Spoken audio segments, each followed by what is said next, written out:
pension. If you're ready to Welcome to the next stop on your journey from paycheck to pension. If you're ready to take your finances to the next level, you're in the right place. It's time to take control of your future, starting now, and we're doing it live. Hi, we're the Stidhams, and our goal is to help you get self-directed. It's the tax-free income that will shape your legacy. It's wealth, time, and the freedom you deserve. What you're about to learn will enable you to make confident and strategic moves. It means gaining complete control to invest in what you want when you want. We've helped thousands of people just like you. And if they can do it, you can too.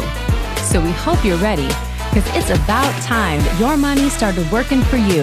And we're so excited that you chose us to show you how. Starting right now.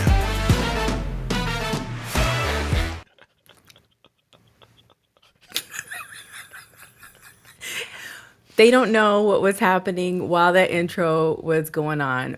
It's a bop. It's a jam. We're all feeling it. Get in here. We have something. Starting right now. Okay.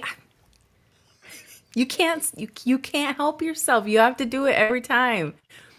Get in here tonight because we are going to talk about one of the things that are commonly unknown, really such a snooze fest, which is why most people don't even pay attention to it. But it is probably the most powerful tool in the 5 strategies that we teach, because if you think velocity banking is powerful, you understand the strategy, you understand the just being able to apply leverage, right? What you currently have. Think of this like, gosh, I had the word versatile. That was the word. Versatile. This is versatility in the tools that you can use and how you can use them. And I think that's kind of the theme around here is not only do we teach you different strategies and how to crush debt, build wealth, but we also teach you that it's not one size fits all. So you got to know how to use these things. You got to know what they're used for so that you can apply them to your particular situation. So if you are on your debt crushing journey, your wealth building journey, and you are looking for systems and ways that are unconventional, that'll get you the fastest way to your goals, you're in the right place.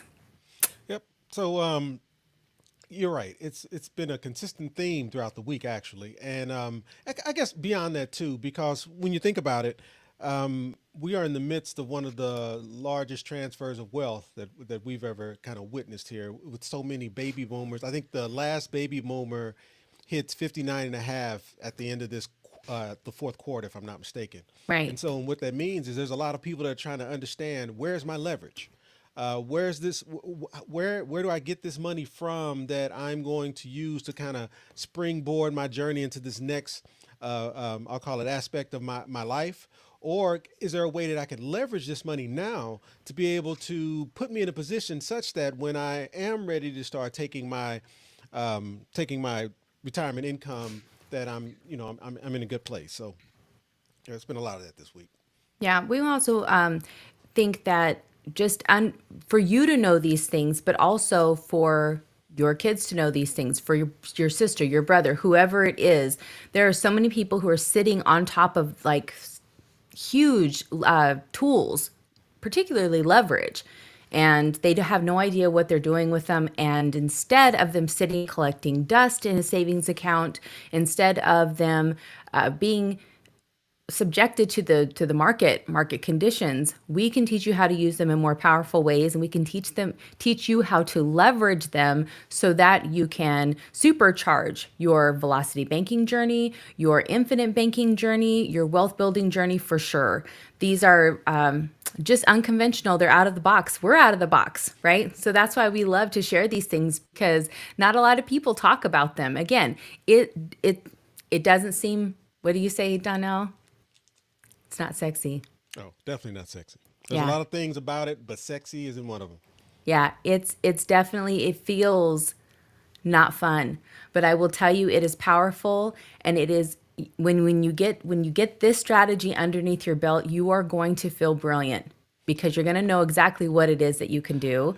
And I think when we first started talking about how the conversations that you were having this week with people, and they were going, some of the questions were, should I exhaust my 401k so that I can help push my goals and move my goal line closer, right? Right, right. I'm prepared to take the tax and penalty hit if I need to, whatever that looks like, right? Right. And it's not this or that.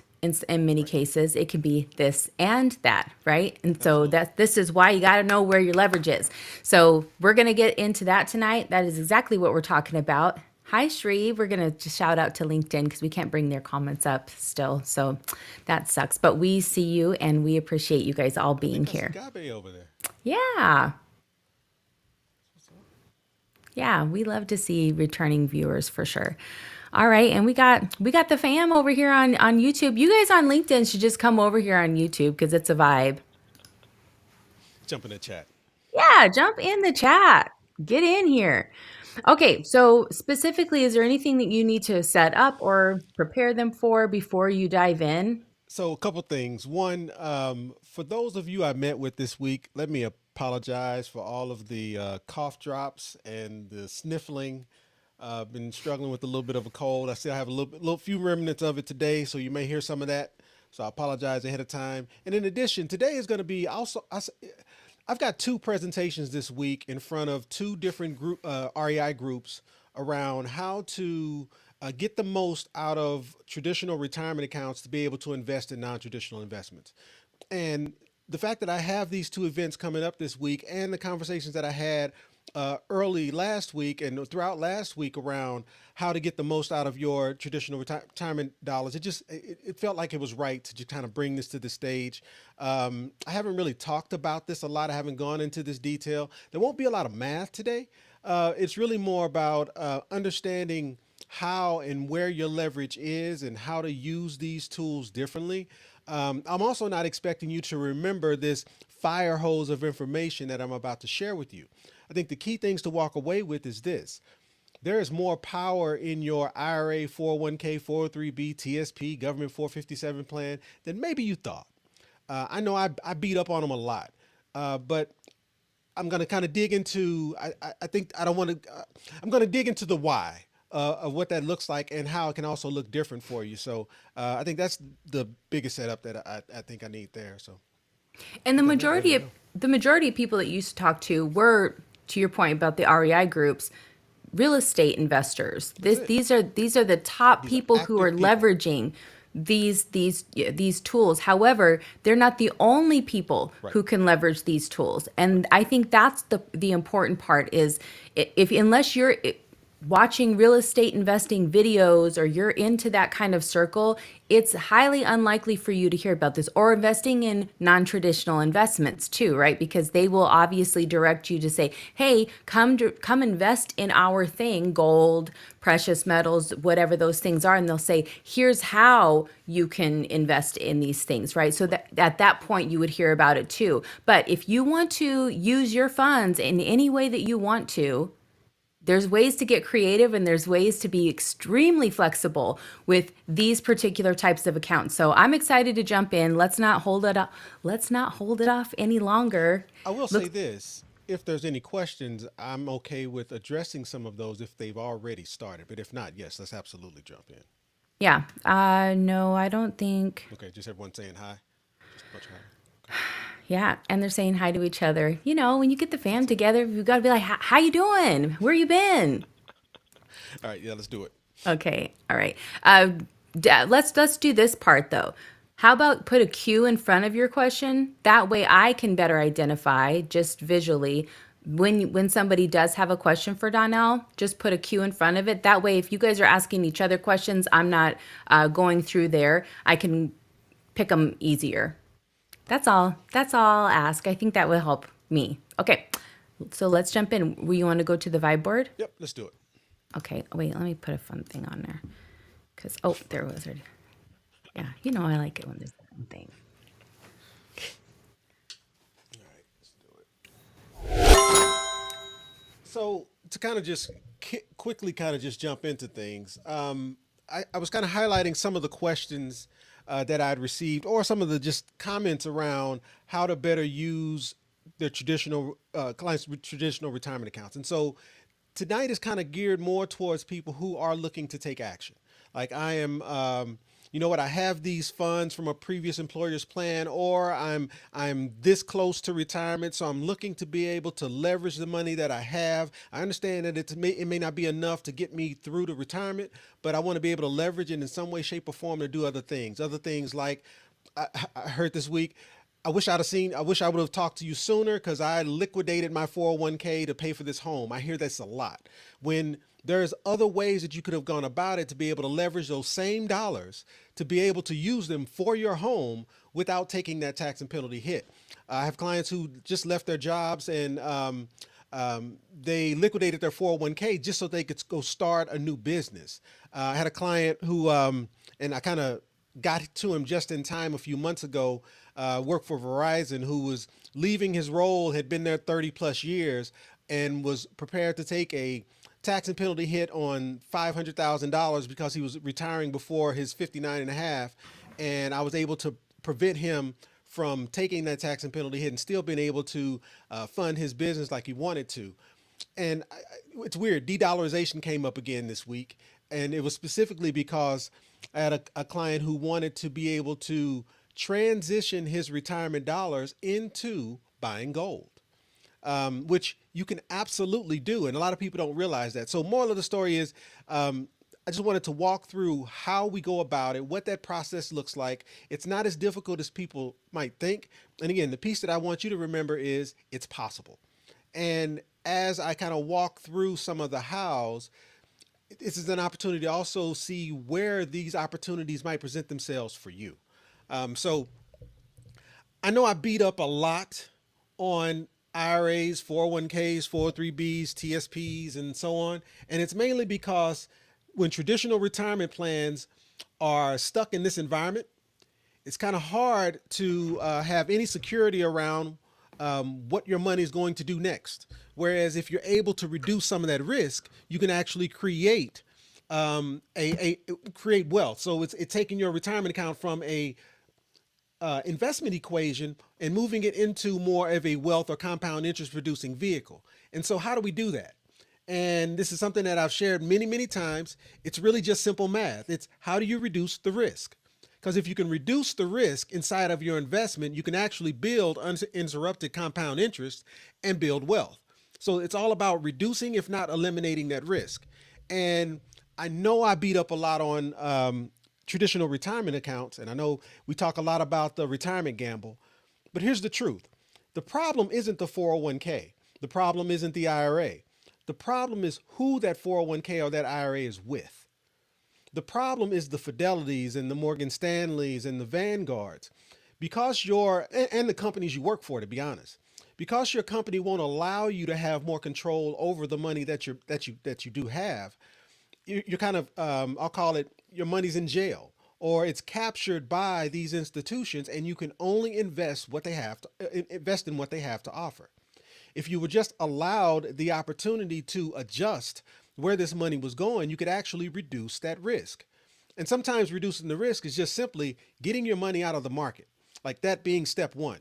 And that doesn't mean you stop your money from growing or compounding. There are other vehicles out there that you can put your money in to be able to achieve that secure compound interest. And so when I'm meeting the event that I guess the two groups that I'm speaking to this weekend, these are just some of the subjects that we're going to touch on. This is not the full list, but I just wanted to highlight this list for you.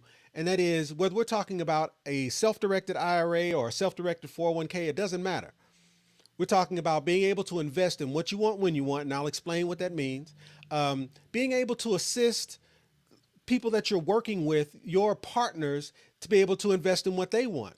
Also, as maybe you have this idea of being able to take on some type of rental property or Airbnb, and you're short on the money that it takes to be able to do so. Well, your retirement account is actually able to gain leverage. It's actually able to borrow from a bank, and it also can borrow from non-disqualified investors as well. And so it's kind of understanding how to leverage. I put 30 trillion in here because usually people's eyes get big when I say that, but tied up in traditional retirement plans is well over $30 trillion. And so the thought process is if we could all better understand how to leverage this 30 trillion and use other people's money to grow our own. Again, all I'm talking about doing is doing what these institutions, these custodians, these banks are already doing to us. So it's just taking the same concept that they're already using and just actually doing it to benefit us as opposed to it happening to us. And then how to beat the 4% rule. Again, when we talk about secure compound interest accounts and how it produces 10 to 15% or 2 to 3 times that of what a traditional retirement account can produce, and mainly because your traditional retirement accounts are tied to the market, and because they're tied to the market and the custodians that they're with, they're subject to the 4% rule, meaning when it's time to take a distribution from your retirement, the max is 4%. Well, how do you beat the 4% rule? Well, you beat the 4% rule by getting your money out of those vehicles.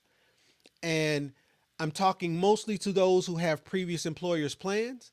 But if you are approaching retirement, I'm talking to you as well, because as you're approaching 59 and a half, you're in a position where you are able to now access your retirement, and you're able to take what's called I'll call it in-service transfer, because you're at retirement age, to be able to move this money wherever you want.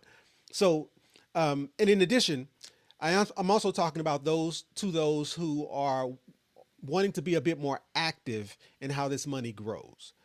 I can follow the same process with my passive clients, but those will look more like annuities, whereas this is really more about how do you actively get your money in play. And obviously reduce or eliminate that risk and eliminate custodial interference. Self-directed is truly about control. It's about you being able to invest in what you want when you want without anyone looking over your shoulder telling you you can or can't do it. So what do I mean when I say invest in what you want when you want?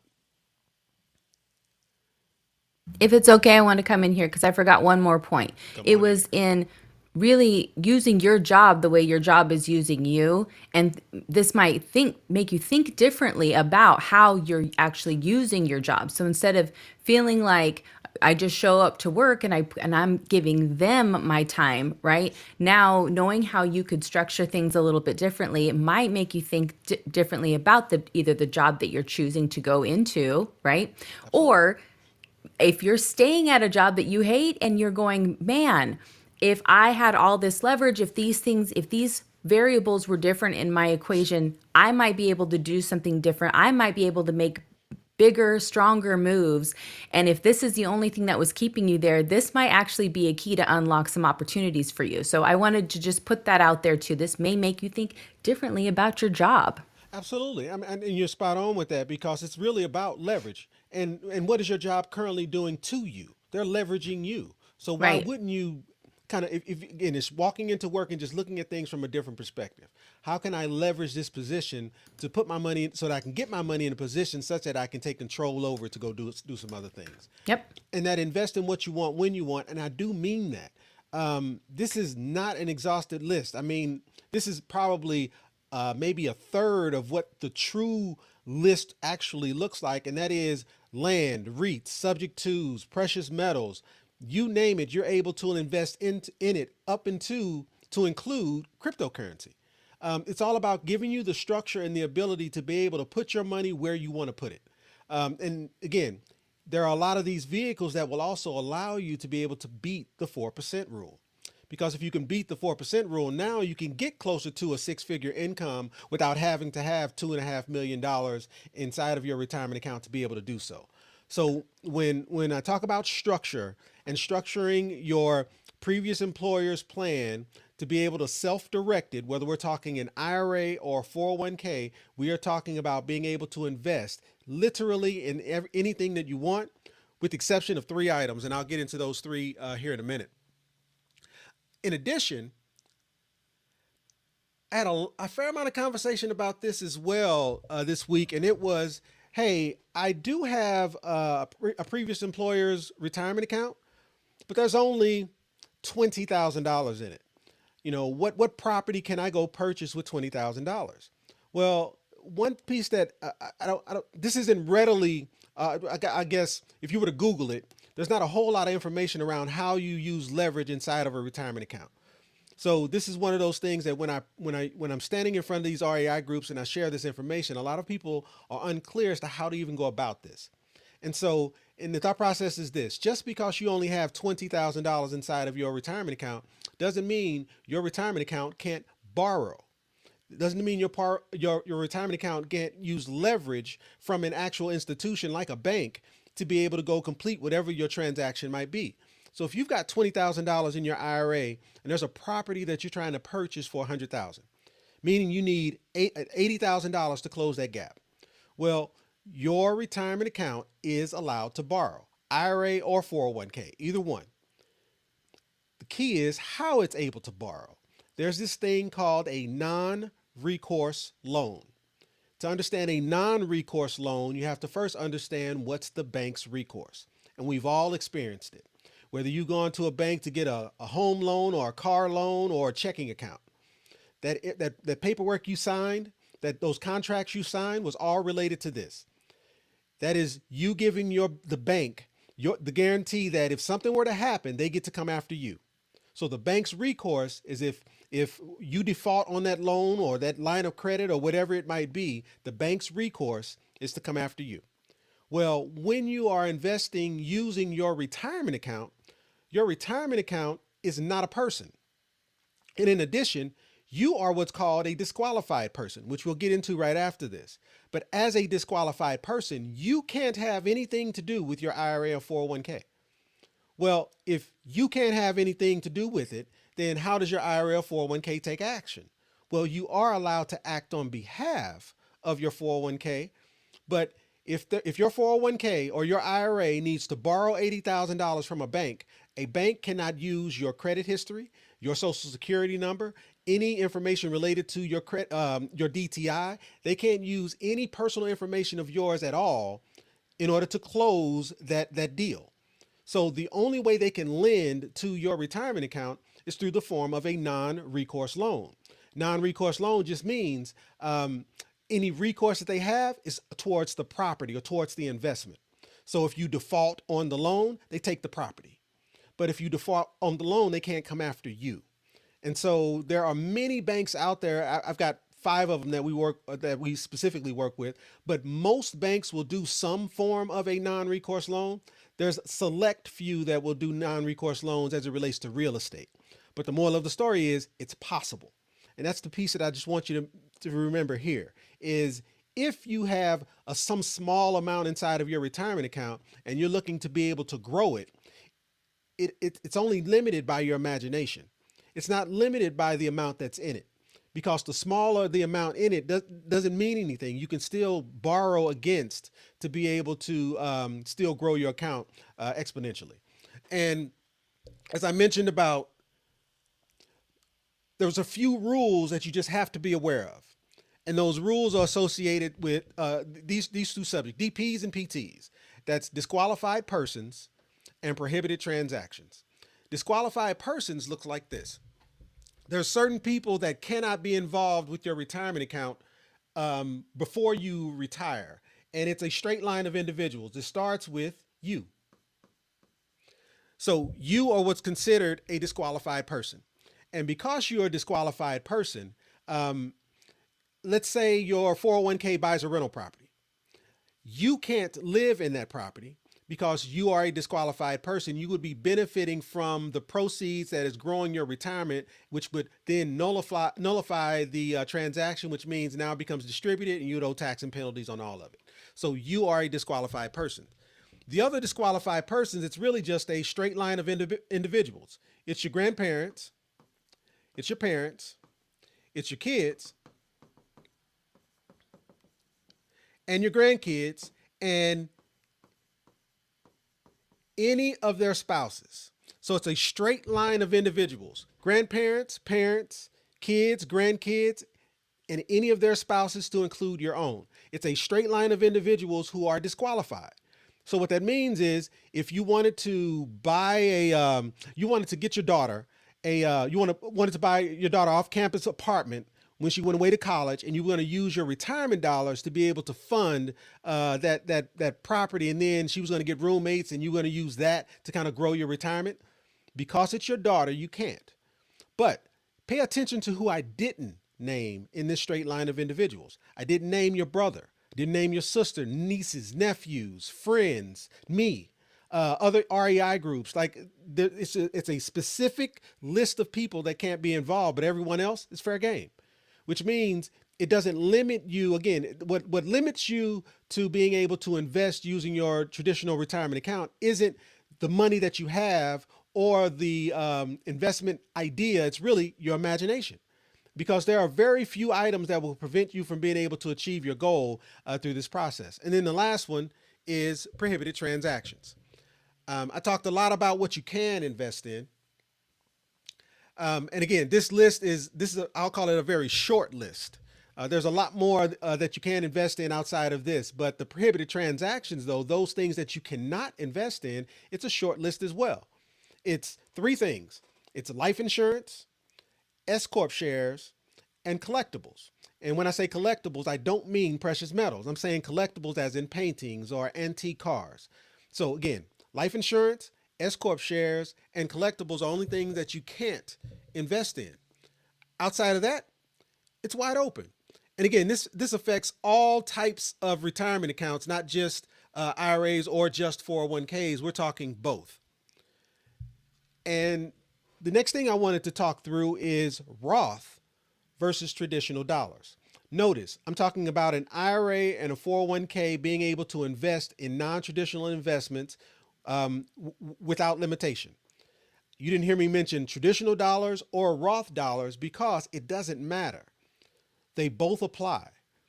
But a lot of times when I'm meeting with people, and this happened a couple times this week, I would ask, hey, what type of retirement account do you have? And someone would say, I have a Roth IRA, only to learn they actually only have a traditional IRA. But we've kind of been conditioned to believe that when you hear the words IRA, somehow Roth goes with it. And I just wanted to make sure this part was clear. What does Roth versus traditional dollars mean? Roth and traditional is just really when your money's being taxed. Roth, you tax on the contribution, meaning as you're putting money into the vehicle, you pay your taxes then. And as a result, in the future, when you go to take a distribution, everything that has grown off that money from that point forward is now growing tax-free. Now, there's some rules that I'll spell out as well, but that's the biggest piece. You pay taxes on the seed. Anything that grows from that seed, that harvest, is growing tax-free. And then traditional dollars is, I don't pay any taxes today. I only pay taxes when I go to take a distribution at retirement age. And this is the big lie. This is what we've all been convinced by our employers to put away tax deferred dollars. Tax deferring your retirement does not benefit you. It benefits the company that you work for. The objective we should all be looking to be or live in a Roth environment. When you hear me talk about a secure compound interest account, secure compound interest accounts are fed with after-tax dollars, so that the growth inside of them is growing tax-free. We should all be trying to live in a Roth environment because regardless of what happens, regardless of who's president in the future, we're not impacted by those taxes. And now, as it relates to converting dollars to Roth, let's say you have a 401k or an IRA in traditional dollars and you've heard me speak, and now you're going, okay, what do I need to do to convert my traditional retirement account to Roth? What does that process look like? A lot of people believe that this is somehow some type of process that you now have to get permission to do or fill out some paperwork, when in truth, it's a decision. Converting your traditional dollars over to Roth starts with you deciding to do so. Quick example. Let's say you've got $1,000 that you're looking to convert to Roth. The minute you say it's Roth, you can now use it as Roth. So if you said today, this $1,000 is Roth, anything you do with that $1,000 from this point forward is now growing tax-free dollars. So the first step is you decide. And Once you decide, at that point, you now have Roth dollars to be able to do whatever you want to do with, and grow it exponentially. But the next step is at the end of the year, at the end of the tax year, you have to 1099-R yourself. 1099-R yourself for the amount that you converted. So think about it. We talked about $1,000. Today, I'm using $1,000 as Roth.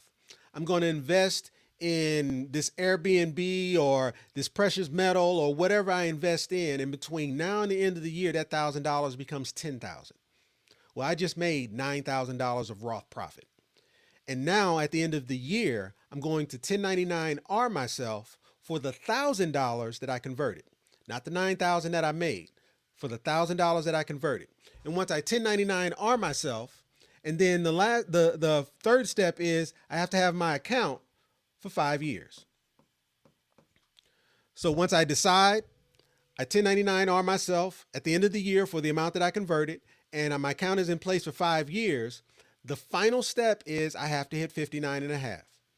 Once I hit 59 and a half, every dollar that has been grown off that dollar amount and every dollar that I've converted on midnight of my 59 and a half birthday, every dollar is now tax free.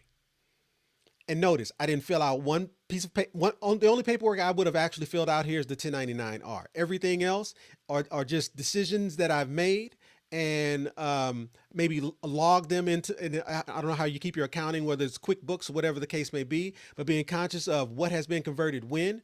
But the truth is, it's a very, very simple process that seems to have been made complicated, mainly because banks and custodians like to get paid off of you making Roth conversions. So what I just shared with you was between a Roth IRA, between a self-directed IRA and a self-directed 401k, everything that I've just shared with you it's the same, whether we're talking one account versus the other, it doesn't matter. What I wanted to get into now is where we start to separate. What makes an IRA different or better, or a 401k different or better than the other? And it starts here with an IRA is just a glorified savings account. An IRA stands for Individual Retirement Account, IRA. An IRA is nothing special. And if you were to try to find a custodian that offers an IRA, you'd find that every bank just about offers an IRA. Why? Because they're easy to manage and banks get to nickel and dime you to death. Meaning, an IRA requires a custodian. Hey, do you want the full screen?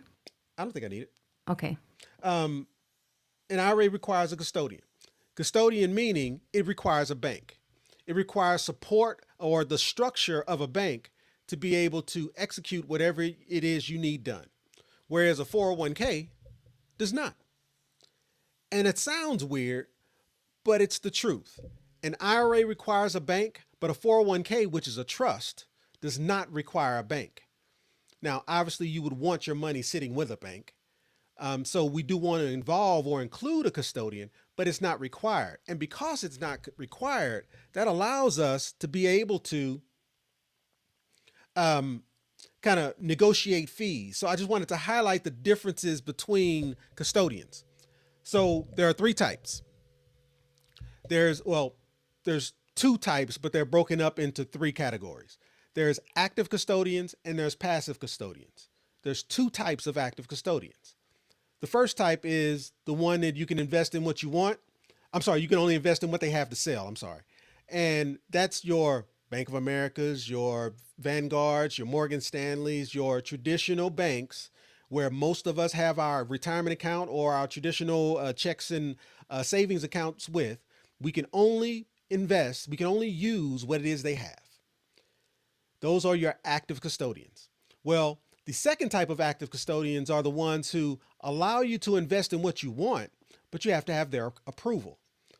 And any of you who've ever dealt with some type of self-directed retirement account, there's banks like Equity Trust, KKOS, IRA Services. There's a bunch of them out there. Matter of fact, my timeline is riddled with them, Whereas you can invest in what you want, meaning you can invest in the non-traditional investments like real estate, subject tos, land, but you have to get their approval.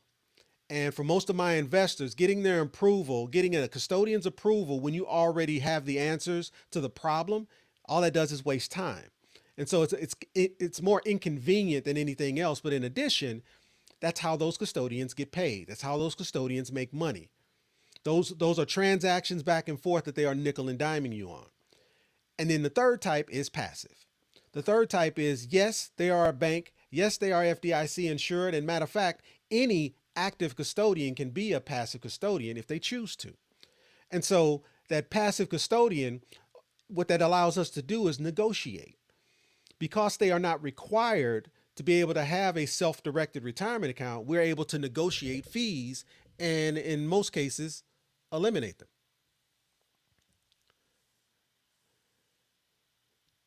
Oh, before we get into the fees, is it okay if we address questions really Of fast? course, of course. I told you it's a fire hose. Okay. Now's the time to refresh your coffee, folks, because we're going to get into fees, which is super thrilling. Just it's exciting. We're going to stretch. If you are a TV viewer, we have 50% now, over 50% of you watching from the TV. This is how you text us your questions. So we've had a couple people text in. We have a queue starting to form here. Do you want to take a break just to answer some of those questions? Sure. Okay. You know me, I'm flexible. Okay, cool. So I just want to make sure that we address this so that you guys know how to ask questions if you're not using the chat, or you can be watching on your TV so that you have the bigger visual, but then open up the chat on your phone. So you can that's an option for you too. I just want to put that out there. Met with a lady this week and she said, yeah, I watch on my TV and I'm talking to you all the time. You just can't hear me. I That love is all that. right. That is all Yeah. right. That's what's up. What questions Okay, you so got? I've got them started here. Let's start from the top. Is there a way to liquidate a 401k with a loan on it? I need it to pay off a debt. Absolutely. And what they're going to do is when you liquidate that 401k, whatever the balance is owed on that loan, they're going to deduct it from the amount that they give you. So there's a better way, but short answer to the question is yes, absolutely. Because you're still going to be. I mean, I'm assuming you aren't at retirement age. So if you aren't at retirement age, you will get hit with tax and penalty as it relates to that liquidation. Now, if you went through a process like this where you transferred that dollar amount or transferred your previous employer's plan into a self-directed vehicle, you could actually borrow against it, which is actually where I'm headed to next. You can actually borrow against it to be able to use the money however you would like, and then you could use it to pay off that debt without taking that tax and penalty hit. But Right. Use it when you want yeah, for what you want. that's right. Yeah.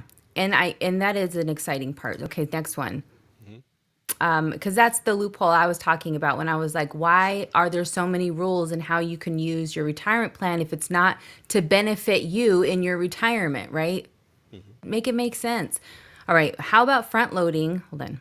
Is the lump sum and the monthly premiums combined to determine what it is used towards in the option In year towards the three. option in year Yep, I three? got it. So absolutely. And here's the thing to remember. Easy. It's really easy. Everything you do in year one gets pulled into year three. So the larger you make year one, the larger year three. And then what he's referencing is a secure compound interest account, premium finance strategy, or MPI, whichever you want to call it. And what he's saying is, hey, if does my lump sum and the amount of monthly premium, is that what's included into what's being leveraged at year three? And absolutely, the answer is yes. But to the point, the reason why we're talking about this is because a lot of people could be front loading if they had access to That's right. these dollars that were tied to the stock market at That's this right. point. Now you can see the power in how you can leverage your funds now to be able to do something completely different with them, right? And get a different result. Because to Nathan's question, how long after paying the premium do we have to wait until we make the loan to start infinite banking? So how long while money's in your MPI plan before you can start infinite banking? Yep. So structure matters. And let's say you wanted your MPI plan structured so that you could do infinite banking, because that is something that we can do. It's not something that we traditionally do, but it's something that I can absolutely do for you. And what that means is you need as much liquidity as possible. Did I say that word? Liquidity? Yeah. You need as much liquidity as possible at year one. And I think here's where whole life policies are actually better in year one. So the amount of liquidity that would be available to you inside of a MPI plan would be right around, I'll say 40 to 60%. Kind of depends on your age, depends on how much you've contributed and the structure of your policy, but it's somewhere around 40 to 60%. So if you're putting in $100,000 in year one, you'd have 40 to 60,000 available to you to go do infinite banking at month one. But by month three, you have the full complement of all 3 years to go do infinite banking. And that is a huge difference between using a product like this for infinite banking compared to a whole life policy, because a whole life policy, even though you may be able to get a 90-10, which I wouldn't do, but you may be able to get a 90-10 structure inside of your whole life policy. All you're doing is losing money inside of it. And at year three, if you're not truly paying yourself back the way infinite banking is designed to do, you're hurting yourself to be able to access any of your money uh, in the years to come. So Yeah. a lot of Well, pros. and I mean, a lot of people who think that they're just putting their money in a Roth account are hurting themselves because they don't that Roth account isn't tied to anything, so it's not actually making them any money, and they're losing out, and they're it's costing them time, which we know is the most valuable asset in all of these equations. So understanding how they work is why this is so important. Bab, I don't know if this was a complete question or not, but if you can make sense of what they're trying to ask, then go for it. If not, maybe we just ask for some clarification. Traditional, as in traditional retirement accounts secured from a loss, and that's just it. That is why this is, to me, this is important, because I know I beat up on IRAs and 401ks and 403bs a lot. And it is not the vehicle, it is not the IRA or the 401k or your company's retirement account that's the problem. That's not the problem. The problem is where it's actually invested. It's the fact that it's stuck in the market. It's the fact that it's tied to Vanguard and Fidelity, and it can only do whatever Vanguard and Fidelity allows. Whereas, yes, you can actually move those traditional dollars into a more secure vehicle like an annuity or like real estate or precious metals or some things that can actually reduce that risk so that it is secure. And the other part of security, you still see Uh-oh. me? Yeah, I was sinking there for Well, a minute. it's just us now, folks, I think. Can you guys still hear I me? can't hear you. You can? I can't hear you. You cannot hear me. Well, you Now totally it's went back. away. So I think there was a syncing issue. Yeah. Yeah, I think there was a syncing issue. Okay. You back on? We're back now. We're back. Yep. Why is it So doing that? the Okay. the other It's all part that I just yours. wanted to make sure that was addressed, I can only see you, but it's all good. The other part that I just want to make sure was addressed is this. You mentioned secure. Um, any custodian you use is the FDIC insured custodian. So therefore, it is insured as all other FDIC insured custodians are. So whether your account is in a self-directed retirement account with a custodian like a Solera Bank, a Comerica Bank, or any of the custodians that you would like to choose, or it's sitting with a Fidelity or Vanguard, it's no different. So just want to make sure I address the whole spectrum. So Yep. Okay. Can the self-directed be funded with pre-tax dollars? absolutely. And that is the difference between Roth and traditional dollars. When you fund, and wait a minute, I just want to make sure I'm gonna respond like I read the sentence properly, but I'm gonna then make another answer because I think he may have meant something else. So, can the self-directed be funded with pre-tax dollars? The answer is yes. And that is just a simple or traditional retirement account or retirement 401k that, because you're funding it with pre-tax dollars, that just means you're going to be taxed on the back end when you go to take a distribution. So that's how traditional retirement accounts are funded anyway. But I think what he might be saying is, can She. It's MPI? she. Oh, she. It's I'm she. sorry. Yeah. Yeah, I guess there's a picture there, isn't it? My Yeah, bad. there is. Thank you for that. See, Yeah. And it's Diva. you're not the only one that can't see. I can Yeah. see. It's So, contagious around here, right. y'all. So, can the self-directed be funded with the pre-tax dollars? I think she might be saying, can MPI be funded with pre-tax dollars? And the answer to that question is no. MPI, a secure compound interest account, cannot be funded with pre-tax dollars, mainly because it is designed such that any money that you put in it can come from anywhere, any after-tax dollar. So that could be savings, that could be a liquidated asset, that could be your income. It can come from anywhere, and the growth inside of it is growing tax-free. So, in order for it to maintain its I'll call it tax advantage status, it has to be funded with after-tax dollars. So again, I'm assuming you might have meant MPI. Can MPI be funded with pre-tax? Is what I'm assuming. Yeah, no, she said self-directed. It was in the question. Okay. Can you take a loan out of your 401k if you make payments? I read the question. I know it says so. Okay. Can you take a loan out of your 401k if you make payments to Oh pay my it back? God. Current employer. Current employer. So short answer is yes, but it really depends on what your employer does or doesn't allow.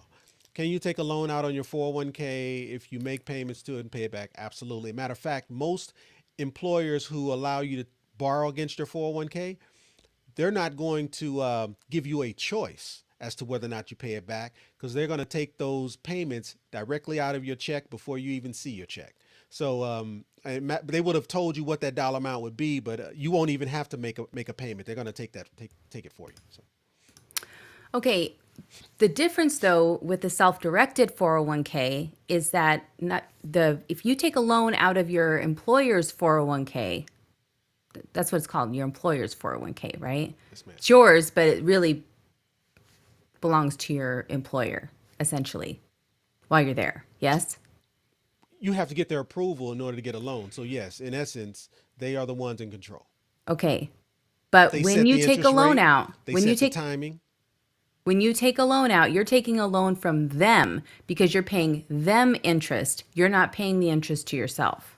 No. The interest that you're paying is going back into your 401k, but you don't get to set what that interest rate is. You don't get to set Okay. when you pay it back, how much you pay it back. That's something that they will set for you, but that interest absolutely goes back into your 401k.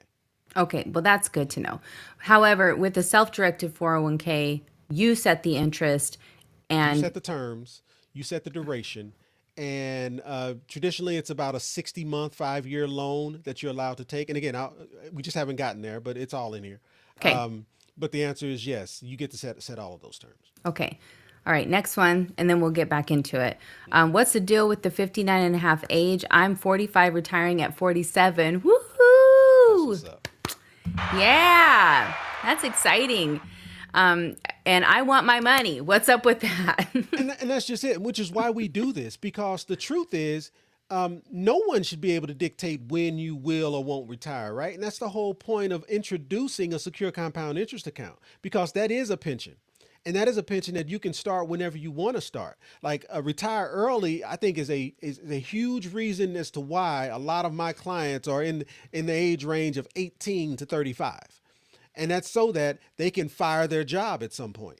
Because it doesn't matter what age you are, it really matters the income that you have. And if that income will sustain your lifestyle, then you can retire if you choose to. You can fire your job if you want to. And you're right. There's really no reason why these vehicles shouldn't allow you to be able to retire early. But you have to go back and ask the question, who benefits? If they were to allow you to retire early, that means, because you realize this whole system is designed to rob Peter to pay Paul. Who's paying for the baby boomers and their retirement and their pensions and all of these great and wonderful things? We are. And they're meat and jello. Right. We're paying for Yeah. that. And Yeah. so if the majority of us started to retire between the ages of 40 to 59, then who's going to pay our retirement plan, right? Because we're robbing Peter to pay Paul. This process is not self-sustaining. And that's the problem. Because it's not self-sustaining, it's inefficient. And because it's inefficient, it's riddled with fees. And because it's riddled with fees, here comes the 4% rule. And the 4% rule means you need $2.5 million just to get six figures of income. I mean, it's a scam. Yeah. Well, speaking of fees, let's jump back into it. So and I guess I'll wait on boys to men to finish. And so actually the next step is just to highlight the difference in contribution amounts. Again, I get a lot of calls about Roth IRAs.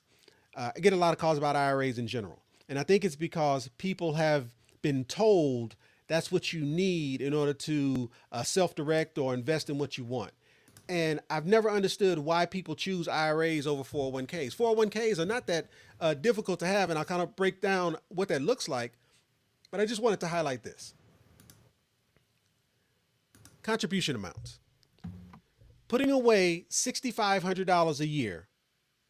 And and by the way, for an IRA, if you make too much money, you can't put away your $6,500 a year. But which is better, putting away $6,500 a year, or putting away 22.5 plus an additional 43.5? Like the math alone says, why would I contribute to something that, because look at it another way, actually. How about tax sheltering? I've got a business and it's a vibrant business and I'm doing well. I'm able to put away $6,500 a year compared to, what is that? 60, what is that? 65? $66,000 a year if I'm under the age of 50 compared to 6,500. Like it's 10x. I'm able to put away 10x for my future compared to an IRA. And we're still talking about Roth. We're still talking about traditional. We're still talking about the same investments that you want to invest in. There's no different. It's just a difference of contribution. Now, to have a 401k, it does require some things of you, but that's not that difficult either. So let's just start with, hey, is putting away $6,500 a year sufficient? And I would say not. 401k allows you to put away much more. And the other part is leverage. As I mentioned, loans. A lot of the people that I talk to as it relates to velocity banking are looking for ways to be able to leverage their previous employer's plans to be able to assist with velocity banking or assist with a secure compound interest account.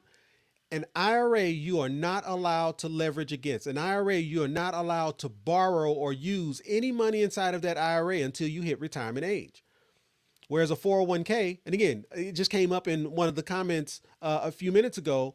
Hey, can I borrow against my company's 401k? Well, we all know that most of us can borrow against our company's 401k. Well, if you had your own, you could borrow against that too, because it has nothing to do with your company. It has to do with the structure of the 401k. The 401k has a provision in it which allows you to take non-taxable personal loans. And inside of your own 401k, you get to set that standard. You get to determine what that interest rate is. Now, usually people try to get outrageous with this interest rate. Hey, I'll charge myself 25% since it's me. And the key there is you want to make sure you do whatever you do. You do it such that if you were ever audited, it could be explained. So if you can qualify for a certain interest rate, you can charge yourself that interest rate. And in times like today, how awesome would it be to be able to borrow $40,000 from yourself, charge yourself a 5% interest rate, to be able to do infinite velocity banking, to be able to pay a debt, to be able to get yourself in a positive cash flow, pay that loan back, pay that interest back to yourself, while also putting yourself in a more positive cash flow position.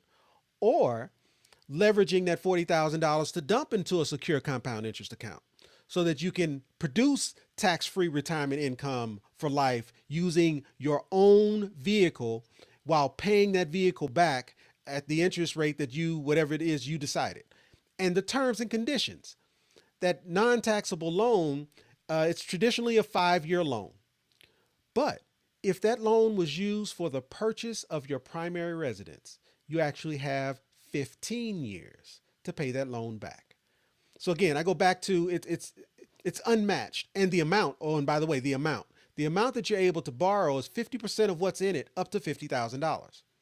Well, if you're married and you guys are commingling funds, which I'm about to get to next, you actually have the ability to take $100,000 and borrow against and take a full $100,000 if you and your wife are commingling funds. So, moral of the story is a 401k surpasses as it relates to contributions. And then in addition, if you wanted to be able to get money out of it, the only way you can get money out of an IRA is through a taxable or penalizable distribution, whereas a 401k, you can borrow against it. And the other piece is, again, just kind of running down the list of the differences between an IRA and a 401k. Again, IRA stands for Individual Retirement Account, IRA. A 401k is a pension plan. A 401k is a trust. And so therefore, with any trust, you're able to commingle funds inside of them. So an IRA, you can have one per person, but a 401k, you can actually commingle funds, meaning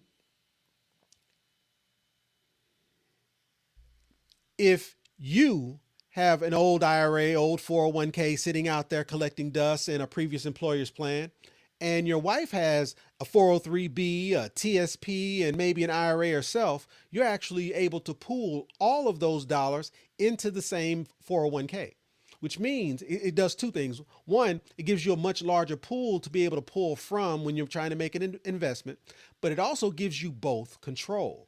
You both have equal say as to what is or isn't happening inside of this account. And so once you're commingling funds, that means the amount that you're able to borrow doubles. The amount that you're able to leverage is now X times the amount that you have in them. So again, compared to an IRA, an individual retirement account, because you need to have one for yourself and one for your wife, what else does that introduce? That introduces double the fees.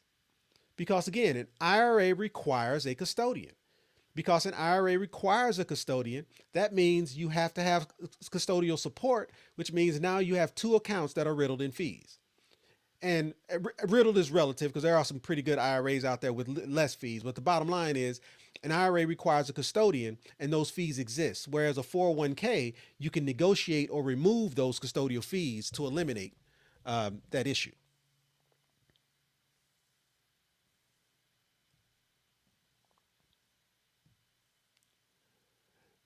So another piece that I wanted to highlight was this thing called UBIT.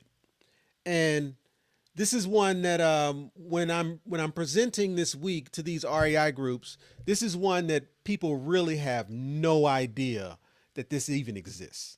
Again, everyone talks about using an IRA to invest in non-traditional investments, and everyone talks about using a Roth IRA because you want to build tax-free income, which is awesome. But what if you had a Roth IRA, meaning you're building tax-free income, compared to just a regular, traditional, self-directed 401k? Well, if you use leverage inside of the opportunity, so this example is saying I've got $100,000 in my Roth IRA and I don't have enough in my Roth IRA. The property costs $200,000. So in order to bridge the gap between the $100,000 that I have and the $200,000 that is owed, I get some type of non-recourse loan in the amount of $100,000. So whether you get that $100,000 loan from a bank or a person, doesn't matter. You're getting leverage. You're using leverage inside of your retirement account to bridge that gap. Well, because 50% of the purchase price came from a non-recourse loan, again, your $100,000 borrowed $100,000 from a bank, and because 50% of the purchase price was used in the form of a loan, the IRS comes along and taxes you at 30, I think somewhere between 35 and 37% on that 50% of your profit. Meaning, because 50% of the money leverage was used, then 50% of the profit is going to end up being taxed by somewhere between 35 and 37%. It's called unrelated business income tax. It's a tax that was introduced many years ago to basically level the playing field between people who use their retirement dollars versus people who don't, people who can't. People who don't have the ability to invest using tax-free dollar amounts thought it was unfair that someone using their 401k, or I'm sorry, someone using their IRA would be able to invest and achieve tax-free profit. So again, you comes along and taxes 50% of your profits in this case, but it could be anywhere from 0 to 100 of at a rate of somewhere between 35 to 37%. But if we were to do this exact same activity inside of a 401k, and I'm talking a traditional 401k, not even Roth. Again, 401k has $100,000 in it. You get a non-recourse loan of 100,000 to purchase a property for 200, and you sell it for 3. That 401k, because you just simply use the 401k, is not impacted by UBIT. So just simply having a 401k eliminates this unrelated business income tax. So why would anyone ever have a Roth IRA? Why don't everyone understand that this is a factor? Well, who benefits from you not knowing this? But this is an absolute fact. Using your 401k in the exact same transaction, UBIT is eliminated. And the reason it's eliminated is mainly because, and this is the way I understand it, I don't know this to be fact. The way I understand it is the lobbyists for 401k asked to be excluded, and they were allowed. But the bottom line is just having a 401k allows you to eliminate or exclude yourself from UBIT, which is pretty powerful. Yeah, and we have a video which is pretty funny, pretty entertaining about UBIT and explaining an example of how it would be applied. Right. And actually, I had it in here. I just, I knew today I was going to be talking a lot. So that was just one last example that I didn't need, That's all just being right. honest. Um, so, how do we create, though, a self-directed IRA or a self-directed 401k? And again, I go back to an IRA is just a glorified savings account. It does not have the structure required to be able to stand alone and be able to allow you to self-direct it. So it does require a custodian. And so high level, it looks like this. Your current IRA sitting wherever it is, or your 403B or TSP or government 457 plan, whatever the custodian is it's with, we would move it to a new custodian. Now, this custodian is one of the ones that we kind of signed off on. So yes, there are fees associated with this custodian, but we're able to reduce that fee schedule mainly because we're pretty damn good at what we do in negotiating these fees down. But the bottom line is IRAs require a custodian. Well, a custodian just isn't enough. An IRA also requires structure for you to be able to have checkbook control over it. So your IRA has to purchase an LLC. So I have custodial fees that I have to contend with, and now my IRA has to purchase an LLC. Well, when I purchase an LLC, there are LLC fees that have to be contended with. But once that LLC is created, and again, you don't own the LLC. The IRA owns the LLC. You're just acting on behalf of the IRA. So the way it works is you would transfer funds from your new custodian into the checking account that you opened using the EIN number of this LLC. So once you move the funds from here to here, you now have checkbook control over every dollar inside of that IRA. This process is pretty clean. It might take anywhere from 2 to 4 weeks to be able to complete, but it's a pretty clean process. And then, like I said, from a fee perspective, because it is a self-directed IRA, we're able to reduce the fees, but we do still have custodial a schedule that we have to contend with, and also LLC fees. But a 401k is a little bit different. A 401k, as I keep mentioning, is a pension plan. A 401k is a trust. A 401k automatically has its own EIN number. Your 401k with your employer already has an EIN number. Your 401k with your employer already has the structure required for you to be able to self-direct it. It's just that your employer won't allow you to because you don't own it, they do. Or the custodian that your 401k is with won't allow you. Or 403B or TSP, again, these are all in the same bucket. But what would happen is we would still move that 401k that you have or that 403B that you have into a new self-directed 401k. Again, I would create a brand new 401k for you. So this is a penalty-free, tax-free transfer into the new one.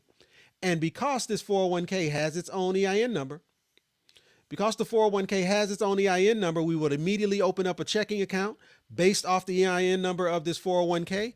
And now you have full checkbook control over your 401k dollars. But I have sponsor down there at the bottom. What makes 401k unique is the fact that unlike an IRA, I'll call it any, what do you call it? Any taxable income can be used to fund your IRA. Well, it doesn't work the same way as it relates to a 401k. And if you think about it, think about the 401k that you might have with your job. The 401k that you have with your job, how does that structure work? Well, in order for you to contribute to your 401k, you have to use income that is made from the company that you work for. Meaning, there's not a person in here that has ever taken money out of their savings account and put it in their 401k. Most of us, the dollar amount, the 5%, 3%, whatever that percentage would be, is deducted automatically from our check pre-tax and goes into our 401k, which means it's income that is made or comes from the job that we have with this company, which means our company sponsors this 401k. And any income we make with this sponsor is what we're allowed to contribute to the 401k. Well, if you have your own 401k, it's no different. Meaning, if you have your own 401k, it requires a sponsor. That sponsor can be any 1099 income, any 1099 income, any LLC, any S Corp, or any C Corp.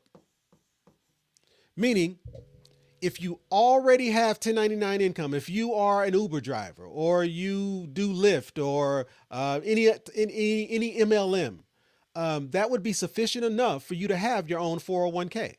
If you already have an LLC, if you're already out here as a real estate investor or you do consulting on the side or you've got whatever your side business might be in addition to your normal income, any S Corp, any C Corp is sufficient enough for you to have your own 401k. Now, the idea behind that is your 1099 income, your LLC, your S Corp, your C Corp have the ability to produce income. And that's the ability to produce income. Maybe your business is dormant at the moment and you're not producing income. But because it simply has the ability to be able to produce income, that is sufficient enough for you to have your own 401k. So because you have your own LLC or you have some 1099 income or you're with this MLM, whatever the case may be, that is sufficient enough for me to create a brand new self-directed 401k for you. And once I link this 401k to this income at any of these, as a matter of fact, if you had one of each of these, all of these could have their own 401k if you wanted.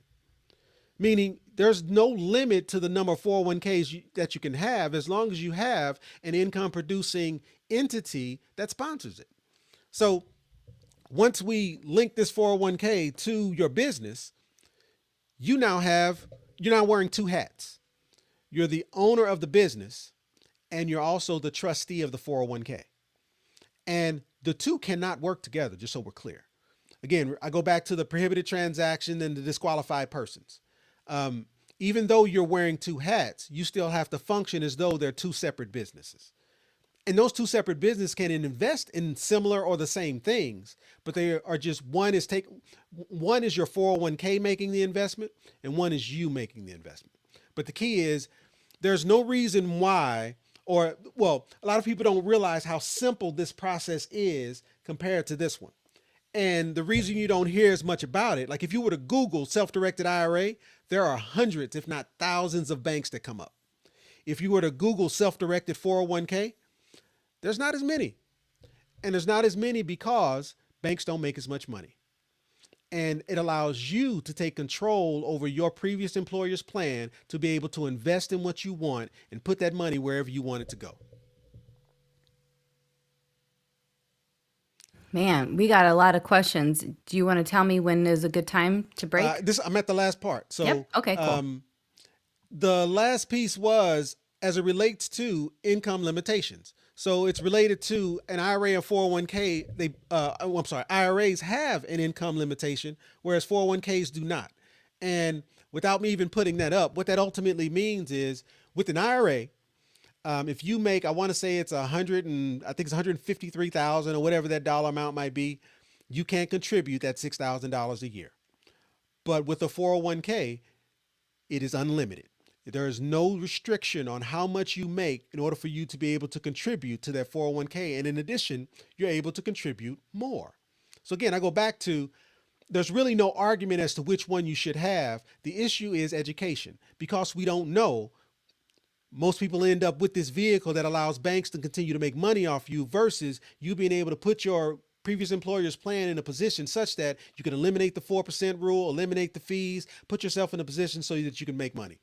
The reason I pulled this slide back up was just simply to say these were the questions that I had highlighted, and I just wanted to share with you, just go back through them. Clients who took a tax and penalty hit to pay for their house. They could have borrowed against their own 401k to make that same purchase of their home. Left my job, liquidated my 401k to start a business.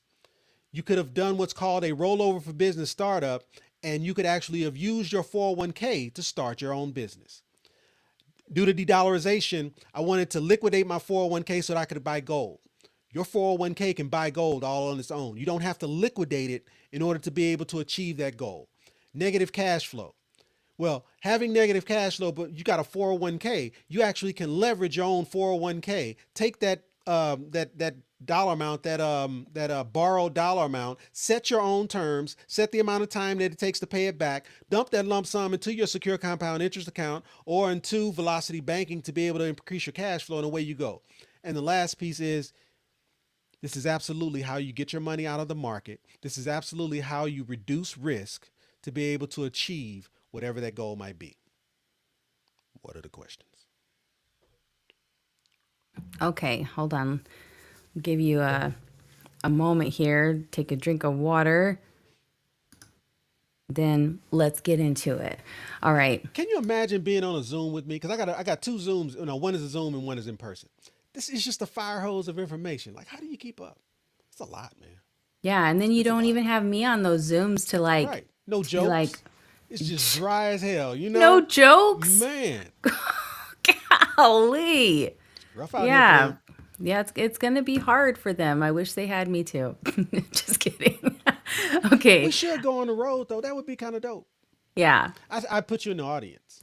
Yeah. Like Oh, I'd and be on I'd the stage. heckle. Yep. I'd be on the stage, and yeah, that'd be kind of dope. Yeah, I would. I'd be like, boring. This We need better visuals. yeah.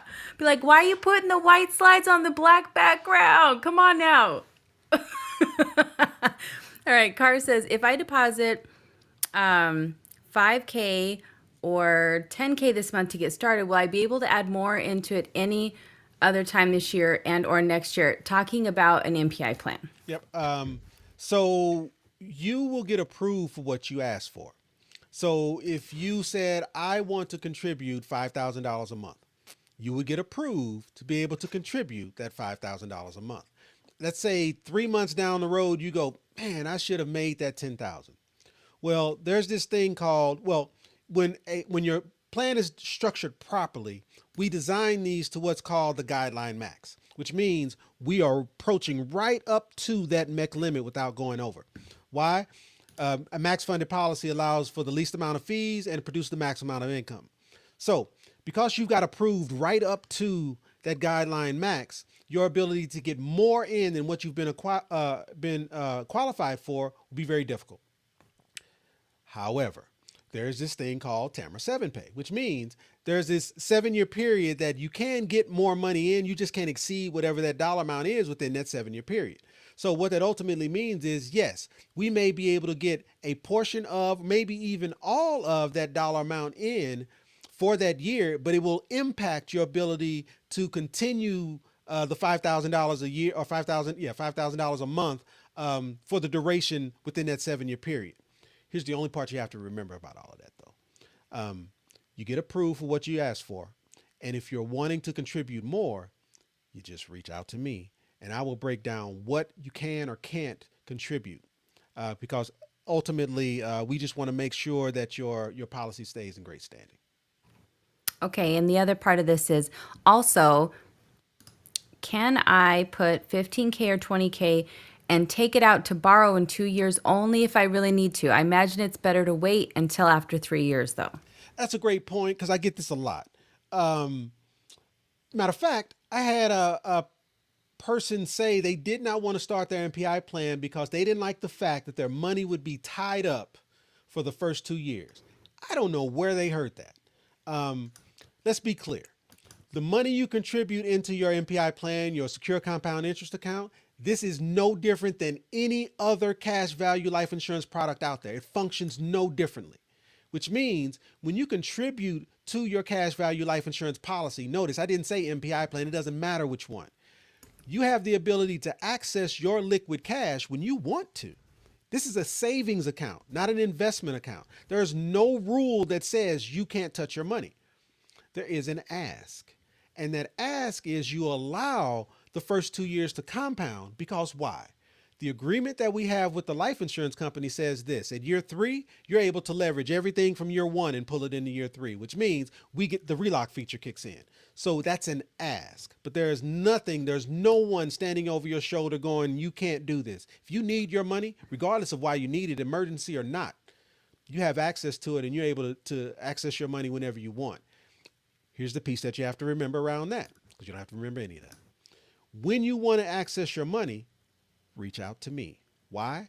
We want to make sure that you access it properly. You can go into your online account and take a withdrawal all day long. Not a problem. Well, that impacts how the relock feature kicks in. So what we would prefer you do is fill out a loan form so that we can make sure the life insurance company understands we don't want to impact year 3. So the key is if you go through us, that allows us to make sure the proper approach is taken when you go to access your money. That's all we ask. But again, that's an ask. You don't have to listen to any of it. Okay, we have some from our tech service and from other platforms. So I don't know if some of these that were sent to me directly are to be anonymous or not. So we're just going to pretend that they are, just in case. Okay, don't be like Mike from New We're role playing. Jersey. We're role playing. No, I'm just saying we're Oh, gonna you don't want me to blurt out the name. right. Can I make up a name? Sure. Yeah. Yeah, we can absolutely make up a name. Oh, that's a fun game. Okay, so can I start my own 401k Roth after tax? Can I start my own? So here's the way it works. You would start, whether it's an IRA or 401k, you can start your own 401k. Yes, hands down, not a problem. They all start with traditional dollars, and then you convert the traditional dollars to Roth. And the way it would work inside of a 401k is I would create a 401k for you. You would transfer your previous employer's plan over. You now have the 401k dollars in it. And now you're wanting to convert those dollars over to Roth. We call it Rothicizing, meaning it's a completely made up word, just like relock. But Rothicizing is just basically saying this: rather than take the full tax and penalty hit, rather than take the full tax hit on converting all of that money over to Roth, we look at your time horizon. Let's say you're 10 years before, it's 10 years before you're 59 and a half and you've got $100,000. Well, maybe you can't take a full tax hit of 100 grand. What we would do is we would compartmentalize and divide by 10, that 10,000. So $10,000 a year is what you would convert to Roth. You can still use both dollar amounts all you want, but by the end of the 10th year, that dollar amount would have been converted over to Roth and you wouldn't have eaten a full $100,000 of a tax hit within that full year. So I answered a whole lot of questions that you didn't ask. Yeah, you're pretty good at that. Okay, would my high yield interest account 1099 allow me to start a 401k? Not bringing anything over, just starting fresh. I think Say that it's one the more time. 1099 part. Would my high yield interest account 1099 allow me to start a 401k? So I'm going to remove the high yield interest account Okay. because I'm not clear as to what that means. But can my 1099, is my 1099 enough for me to be able to have my own retirement account? Absolutely. And it would allow you to reduce your taxable income. Absolutely. Okay, great. All right, next one is, what is the typical interest rate to borrow against your self-directed IRA? That's a great question. Because I get it. I get that question a lot. Um, Honestly, you decide. And here's what I usually tell clients: prime plus 1 or 2% is prime plus 1 to 2% is awesome. But the scenario I use is this: let's say your credit is poor, and let's say if you were going to buy a car and you want to borrow the money from yourself to go purchase this car, and if you walked into a bank to buy the same, oh, I'm sorry, you walked into a dealership and got financing through the dealership or through a bank for that same vehicle, they were going to charge you some stupid amount, 12, 13, 14% interest. Well, if that's the case, then you are absolutely justified in charging yourself that same 12 to 13% on your 401k, which means you're using the monthly payments for on the amount that you're no longer spending with them, but you're spending it on yourself on that vehicle, and you're able to grow your retirement at a higher interest rate. You absolutely can do that. But truly, you get to decide what that interest rate is. The rule of thumb that usually tell clients is prime plus 1 or 2%. Okay.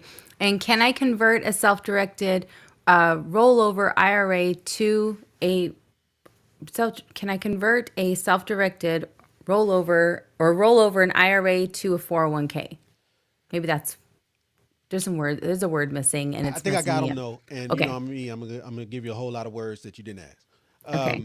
So can because I'm gonna compartmentalize it. Yeah, but you're not making up names. You said you're going to make them up names. Yeah, I thought you. Yeah, anyway, Oh, you want me to make up the names?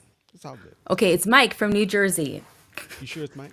You know, we're making it Um, up. so, can you roll over an IRA into a 401k? Short answer is yes. You can roll over any traditional retirement account into any traditional retirement account. So any 403b, TSP, government 457 plan, SARS, TRS, 401k, um, 401a, like any of those traditional SEP IRA, any of those traditional retirement accounts can all be rolled into a 401k. Not a problem. It can also be rolled into an IRA. Not a problem. Where you have to make sure you're paying attention is whether it's Roth or traditional dollars.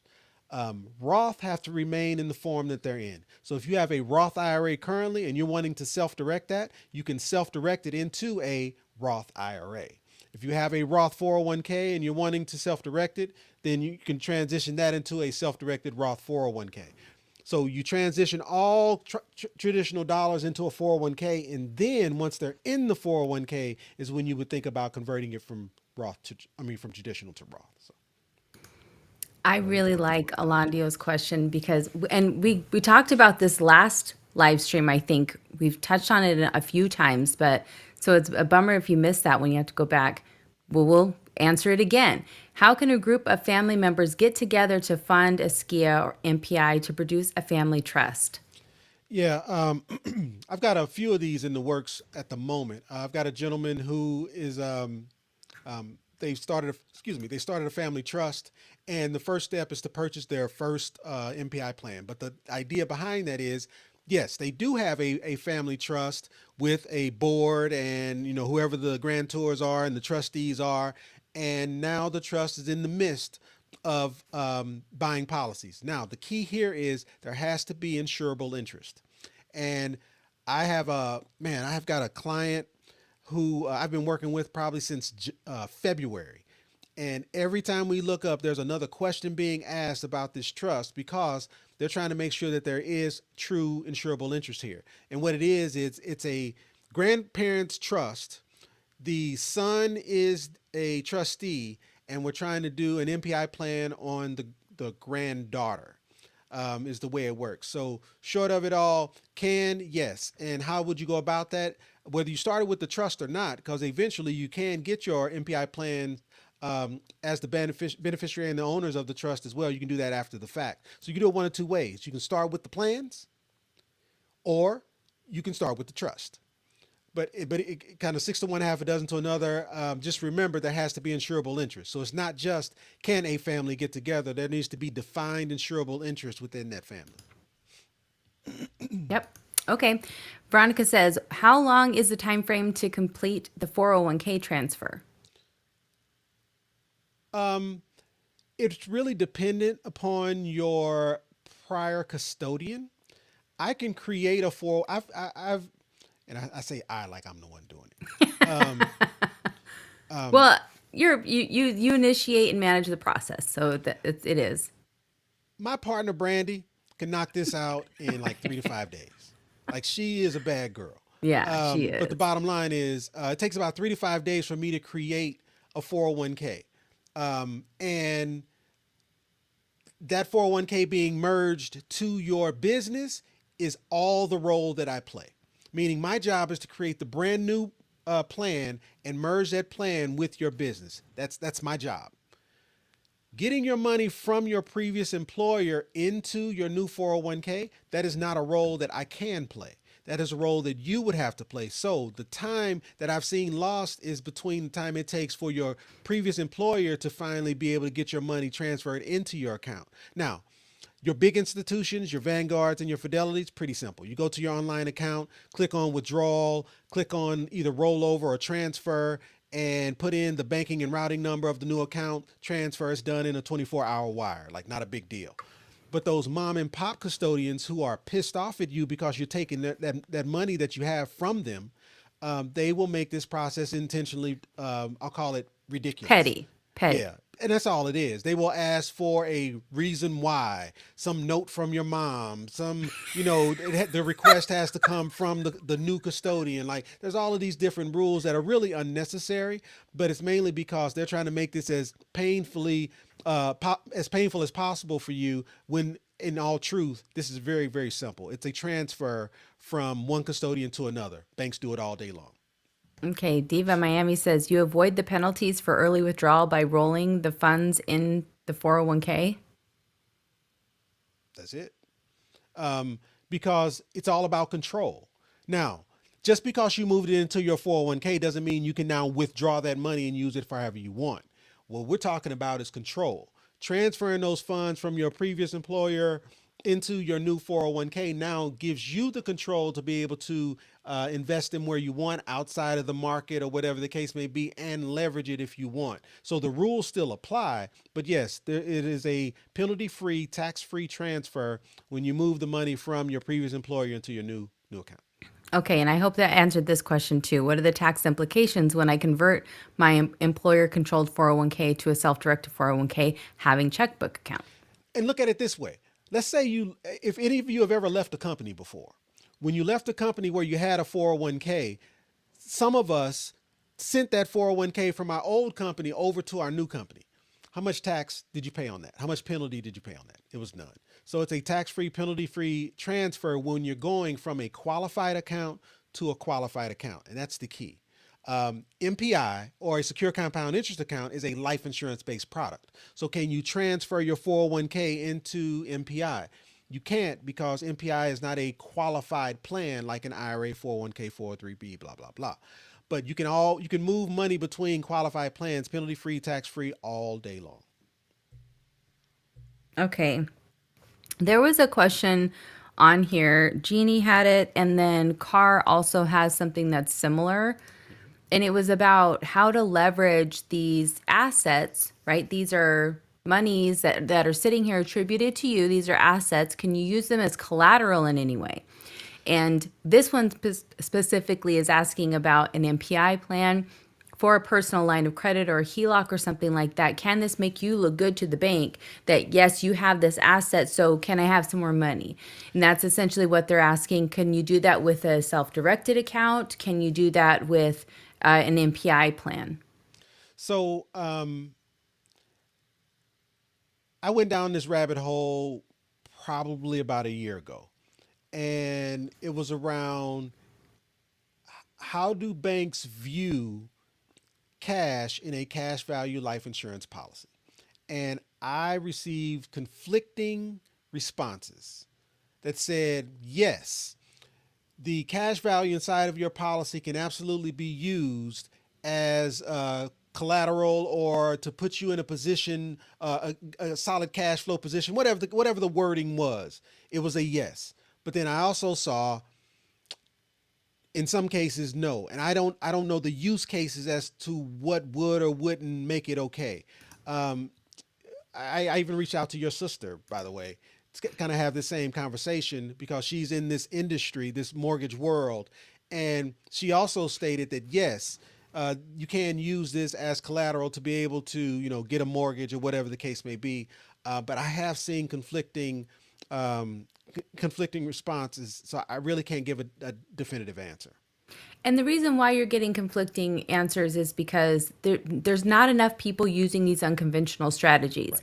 And it's easier for people to keep, herding all the people like cattle into these traditional tools because it's just easier for them to make decisions. It doesn't mean that they're the best things for us. It doesn't mean that it gives us more options. It doesn't mean that it makes things easier for us to have access to owning property or wealth generation, right? It doesn't mean that. It means it Yeah. makes it easier for these people to make decisions because they don't know to say yes, they don't know to say no, so they're just going to say no and say I can't answer questions about this, and so you're more likely to then go, "Okay, well then I'll forget about that question that I had or that option that I heard about because you can't answer the question about it." That's right. That's right. Here's why I wanted to bring this up because we're not lenders, right? Well, private lenders, but we're not from some major institution making decisions that you're going to be up against. And here's why I think this is important because you can leverage your self directed account. These people are asking about a HELOC or a personal line of credit. You don't need one if you leverage what you have already. So my point is, I don't know if you brought this up because I was reading questions across all the other ones about the personal loan, taking a personal loan. Yeah, so I did highlight it, but just to reiterate it again, um, a, having a self-directed 401k does allow you to be able to leverage it, take a personal loan, you set the terms and you set the conditions around that. And in doing so, you're able to use those funds for whatever you want. So does that mean you wouldn't necessarily need a personal line of credit? That is true. But just understand that's a one-time use, and then as you use it, you can use it, multiple times or as many times as you want, or as long as you don't exceed that $50,000 range. Like you could use 25 today, and then next quarter use another 25, and when you pay back the first 25 you can borrow another 25 again, so you can use it multiple times. And so with that, is that a situation where you may not be required to then get a personal line of credit if you didn't need to. All of that works. Like there's really no limits to what you can or can't do with a self-directed retirement account, mainly because you have control over it. Now, we all run into these situations where money has to be seasoned, right? So there was something in there around, money sitting in a HELOC, and if that money is sitting in a HELOC and I wanted to be able to use it to be able to get approved for something else, 9 times out of 10 that money would have to come out of the HELOC, sit in the savings account, and be sitting in that savings account for some time in order for you to be approved. But that's just that game that we have to play. Okay. From Still don't know if they are anonymous or not. I should have asked. Haven't been asking, but I would assume they would have said that they didn't want or they didn't care either way. Okay. So Karen from Brooklyn. we'll say oh, I can't think of anything. It's all good. James. James. James is asking, can you set a very low interest rate to borrow against your 401k to take money and pay off loans with higher interest rates? So I am not a tax attorney. I am not a financial advisor. This is not financial advice. This is purely my opinion. What I traditionally share with people who have self-directed retirement accounts is this. You are able to set that interest rate. And the key here is you want to set it such that, God forbid, anything happens, you're audited or whatever, it is above board, and all the dots are dotted and all the T's are crossed, right? And so you setting an arbitrarily low interest rate when we all know interest rates are here is a red flag. So I, the rule of thumb that I've always used is prime plus 1 or 2%. So can you just charge yourself prime? I think if you can show that, what, if I went to bank over here I would get approved for prime, then absolutely you can charge yourself prime. So But to your point, though, I think your point is still a very, very strong point to make. Can I borrow money from my 401k to pay off high interest debt? 100%. And can I charge myself an interest rate that is lower than that high interest debt? 100%. What that interest rate should be, again, prime plus 1 or 2% is the rule of thumb. But for some people, when you say prime, you're not saying like if they have $20,000 at 23% on a No, credit I'm card. saying if you Google prime, the prime interest rate, it'll come up as whatever it is today, 6 point whatever, 7 point whatever percent. So if you want to charge yourself that 7 point whatever percent, you can absolutely do that. And just so we're clear, this is simple interest. I think the example that I was using for my client was it was $40,000. He was going to charge himself 5%. I think it was something like that. 5%. That's 2 grand. 42 grand divided by five.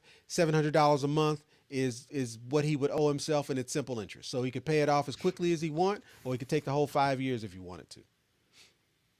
Yep. Okay. And you're paying the interest back to yourself anyway. So you're not paying it to a lender or a creditor. So that's, You're your own bank. you're your own bank. We need confetti when we say that. Confetti. I don't know. We'll add it later. Okay.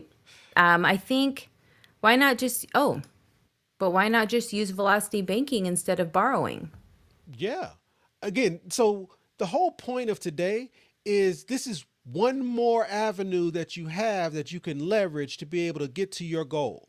The question is, what is the goal? Why are you doing velocity banking? Like, what is the goal? This is just one more vehicle. So you're absolutely right. You don't need any of this. Maybe you don't have an IRA or 401k that you can leverage. Like I get it. This is just one more avenue that you know what you absolutely can use this to be able to assist you with your goal, whatever that goal would be. I agree.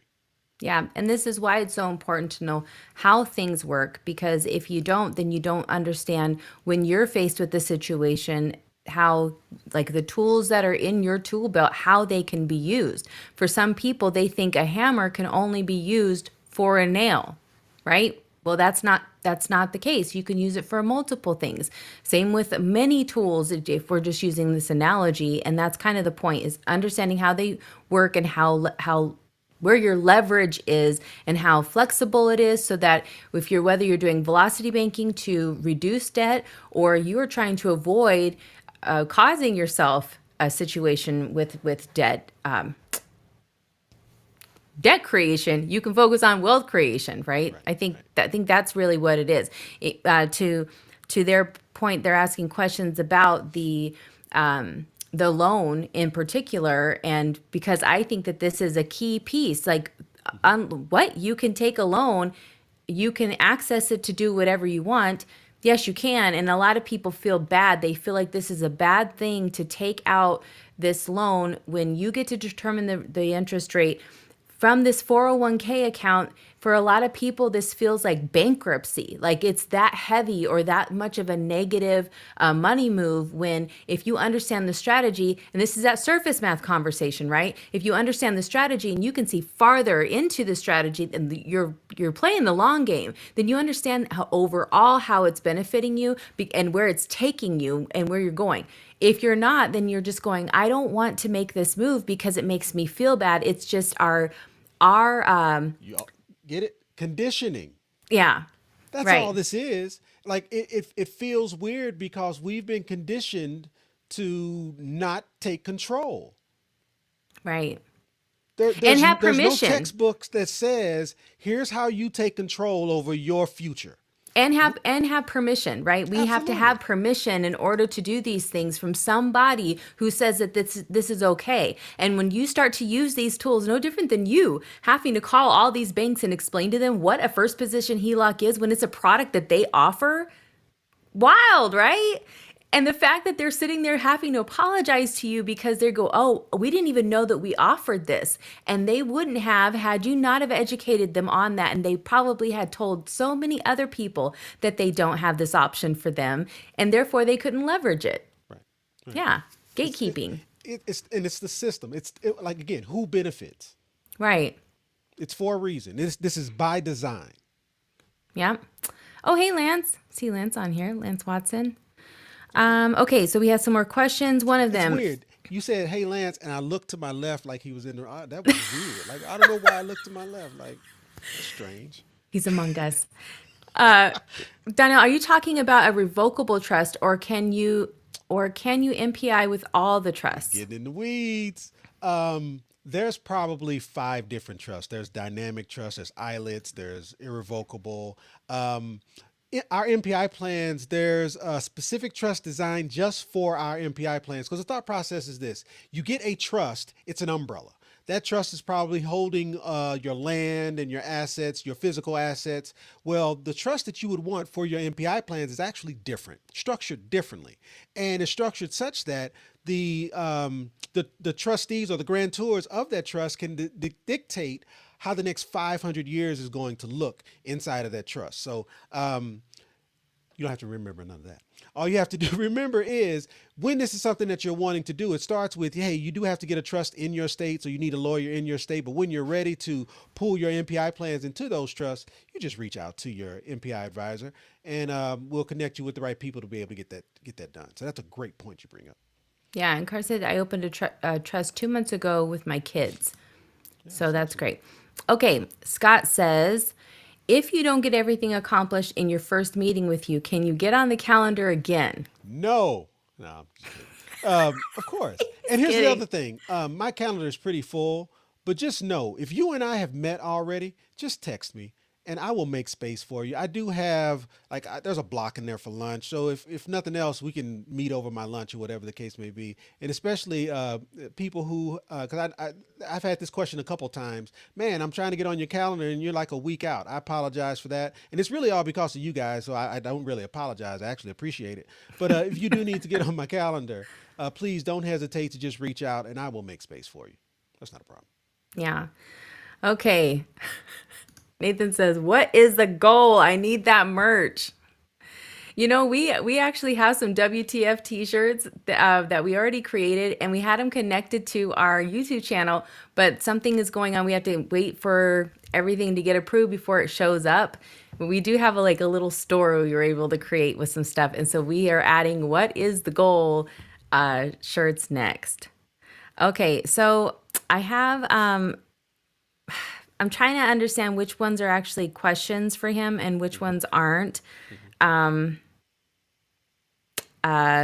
Please put the Q in front. It definitely helps me so I don't have to focus so much and try to read all of the comments. Okay. From the self-directed 401k,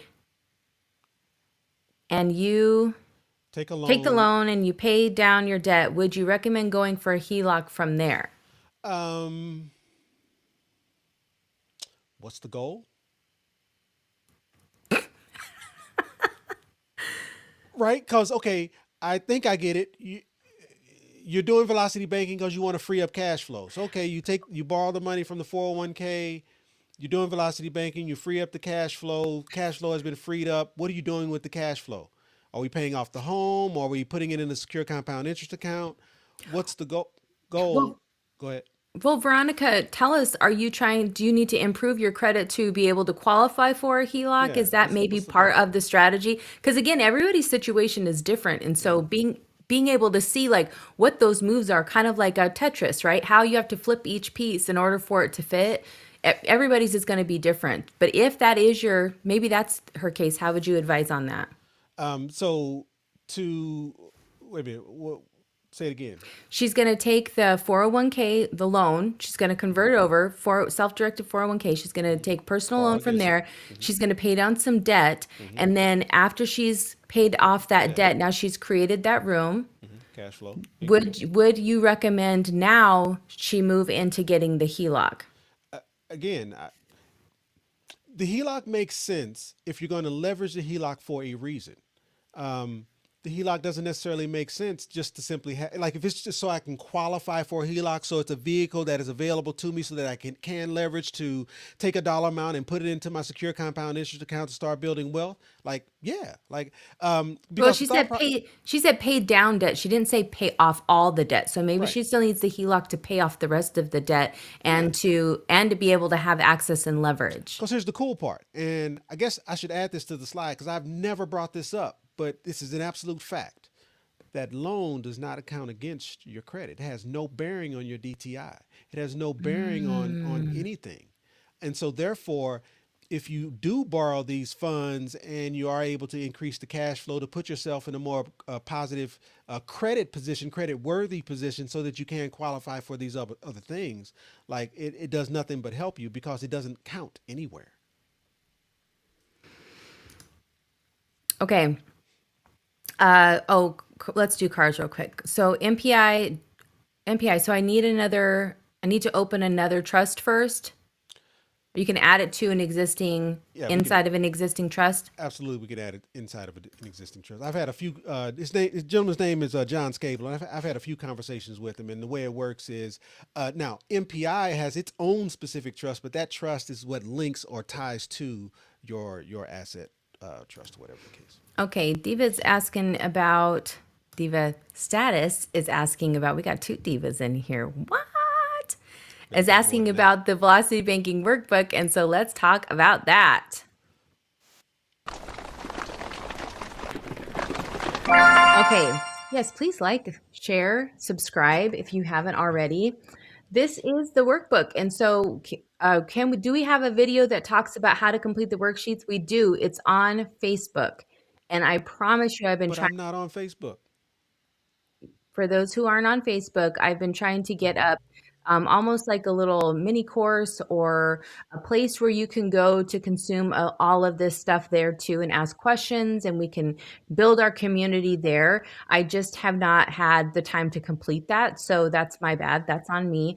But if you, for anyone who isn't aware of this workbook, please grab it because it's a great resource. So far, people have really liked it. But the video right now is on Facebook. So here's what I was thinking of doing. If I can't do a live stream on this topic, or I could do it, we could do the next one on this topic if that's what you guys would prefer. We can be all about this velocity banking workbook, worksheets, how to work through, and we can also throw in the ChatGPT prompt that I use in order to help people. The only thing is what we've been learning is I don't control ChatGPT. I just use it. It's like a new family member in here. It's not always consistent, and especially if you don't have the paid version. So it's not really for everybody, but if you're familiar with how to use ChatGPT, you'll know how to make this work for you. So that's what I'll have to say about that. Do you have anything to add?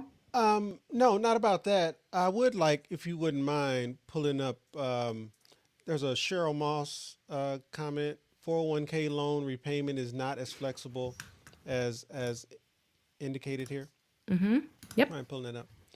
Yep. So a couple things. Um, 401k loan is absolutely flexible. Now, Wait, you're breaking up. can you hear me now? Yeah, I think it's a storm. No, you're Okay, frozen. Can everybody else hear him? still frozen. No, okay, just keep going. Yeah, they'll let us know. Okay.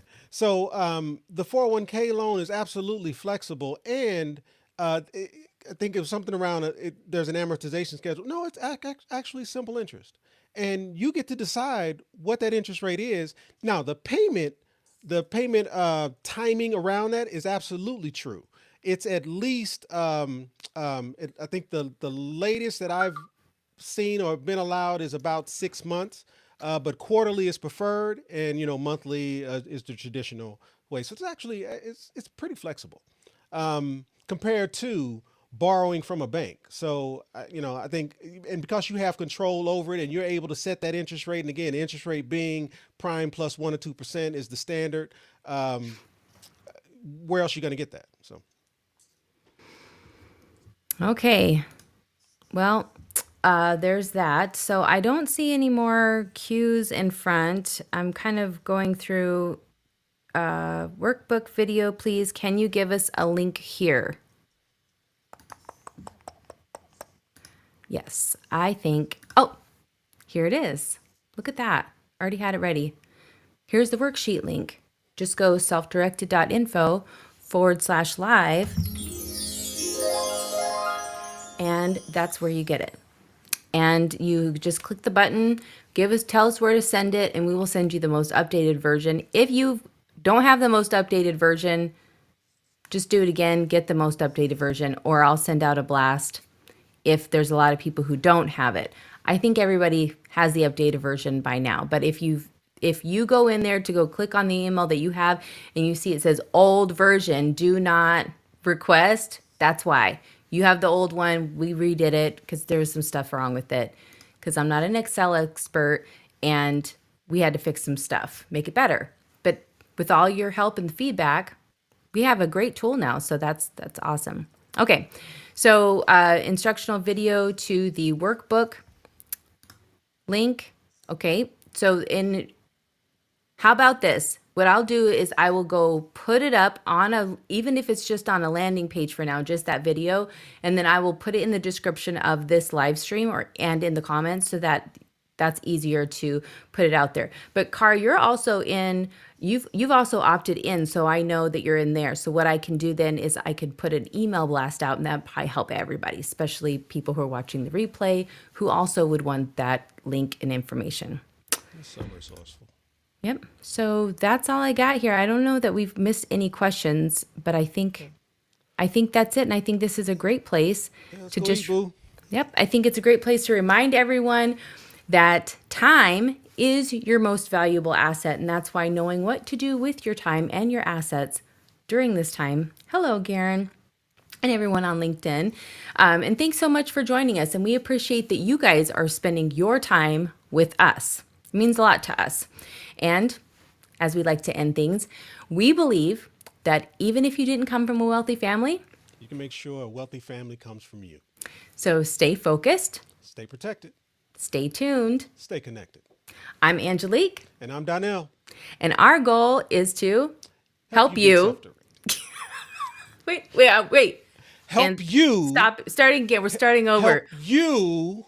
Our goal is to help you get self-directed. All right. To get the free resources and to see what other things we have to help you along your wealth building journey, stay tuned. Hey, before you go, we want to remind you that becoming fully self-directed means gaining complete control over your wealth, time, and freedom. It's not just an idea. It's a framework, a mindset, and the power to make informed decisions to secure your future. Being here means you're taking those steps, and we want to thank you for allowing us to guide you. We believe that we grow farther and faster when we grow together. So tune in next time and tell a friend to tell a friend. We've helped thousands of people just like you start their journey to financial freedom. And if they can do it, you can too. And if you're ready to learn more, we got you. Get a head start by grabbing these 2 free books. But how do they get them, Donnell? Head over to my website where you'll have access to a few things. A ton of free resources, case studies, and over 100 5-star reviews from people just like you. And in 15 minutes, we can explore what's possible for you. So don't wait. Invest in what you want, when you want. But first, let us help you get self-directed.